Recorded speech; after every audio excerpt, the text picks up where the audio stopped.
population means, which means the mu value will be equal to 7. That is, alternative hypothesis is an alternative case, opposite case of the null hypothesis. That means there is a significant difference in the population means, which means the mu value is not equal to 7. So these are the two null hypotheses.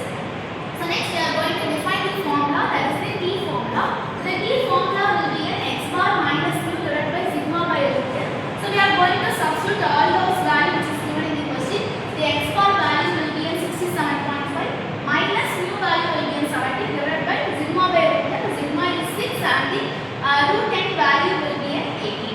So the root 18 I am going to put here. So next we are going to simplify these all cases. While simplifying I get an answer as minus 1.77. But t value will be a positive case, so we are going to take the modulus of the modulus value of this will be a 1.77. So next we are going to find the degrees of freedom, that is the DF value. Here only one sample is given, so the sample, the formula for the degrees of freedom is n1 minus 1. If it is two samples, then the formula will be n1 plus n2 minus 2.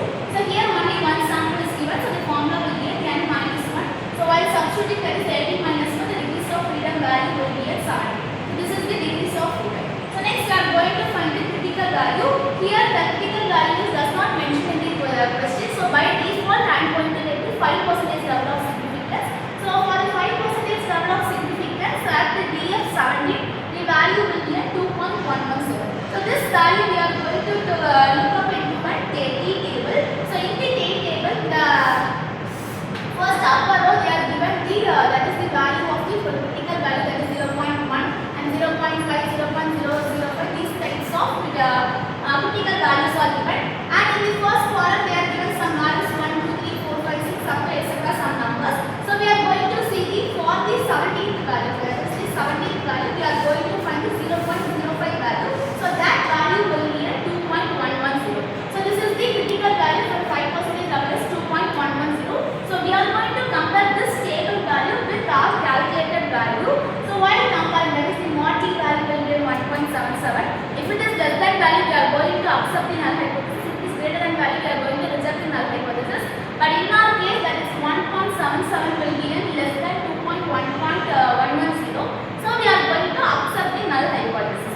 If we accept the null hypothesis, the answer will be in this case, that is the mu is equal to 70, which means there is no significant difference with the population. So this is the final answer for this question. So on the whole, in the case study, problem is given. So from this problem, I am going to take what are the given terms which is given question. Next, I am going to frame the null hypothesis as well as alternative hypothesis.